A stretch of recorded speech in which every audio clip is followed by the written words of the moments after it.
All right, we have the latest news break that we are getting in on the Delhi riots case where Umar Khalid and Sharjeel Imam and others were also charged. The bail decline order, their bail was declined by the Delhi High Court. That order has now been accessed. High Court's big observation on right to protest. The High Court, Delhi High Court, in the order stated, conspiratorial violence under garb of protest cannot be permitted. Such actions must be regulated, checked by state machinery. Sharjeel Imam, Umar Khalid were denied bail this afternoon by the Delhi High Court along with 8 others in the 2020 Delhi riots case. To give our viewers a bit of a backgrounder, today the Delhi High Court denied bail to all accused in connection with the 2020 Delhi riots larger conspiracy case, which include Sharjeel Imam and Umar Khalid. They were all arrested in 2020. Sharjeel Imam actually was arrested a little earlier. Under the stringent UAPA provisions, the prosecution alleged that Delhi riots, which left over 50 dead and hundreds injured, were part of a planned conspiracy. It also argued that Shaheen Bagh protest was not organic, stating it was an inorganic and artificial protest used as a facade for conspiracy.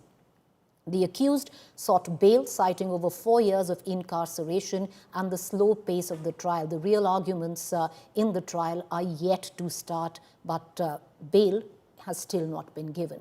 Umar Khalid and Sharjeel Imam's lawyers also argued for parity with co-accused who were granted bail. They now have the option to challenge the High Court's order in the top court of the country.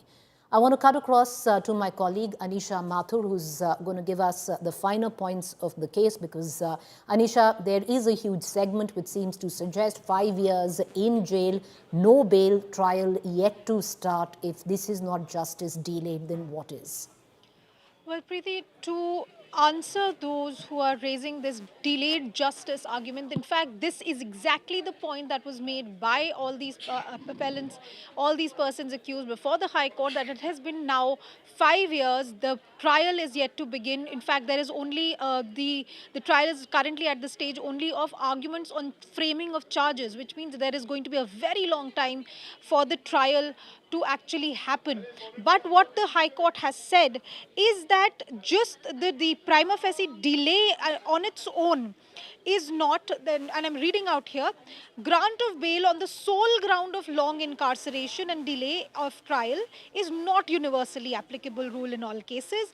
In fact, they have said that there are reasonable grounds to believe the prima facie allegations, and the court has also said that at this stage, they will not be looking into the details of the allegation or the details of the witness statements, but only a prima facie view of whether there are reasonable allegations, reasonable evidence of allegations against them. Now, what the court has said is that the specific allegations against all these accused are backed by prima facie evidence. What is interesting also, Preeti, is that in 2021, the two-judge bench of the Delhi High Court had granted bail to Devangana Kalata, Natasha Narwal, and Asif Iqbal Tanha, in this same case where this court had said that protest is not terrorism, that there is a right to protest for all persons, all citizens in this country.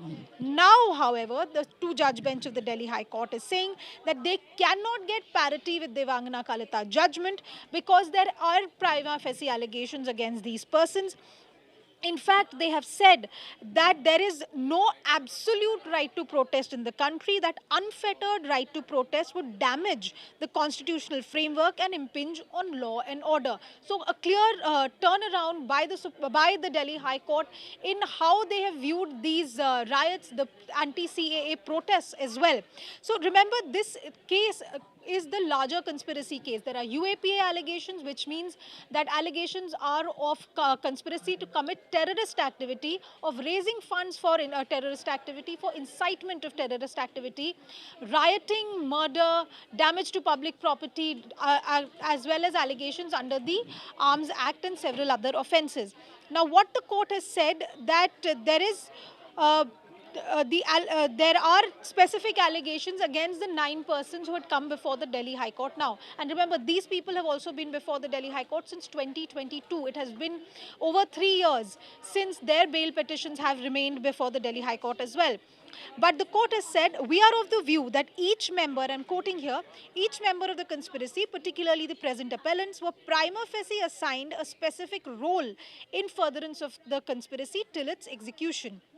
And at this stage of consideration of bail application, it would be impermissible in law to enter into the merits or demerits of the evidence against them. So now, while Sharjeel Imam and Umar Khalid are accused of mobilization of members of Right. the prima facie conspiracy, delivering inflammatory speeches to Okay. instigate mass mobilization. The allegations against the other accused are of the actual participation in the mass mobilization, in raising funds, in Right. and the riots themselves. So this is a very serious point that has been raised by the High Court. And now, of course, their lawyers are saying they will be going to the Supreme Court.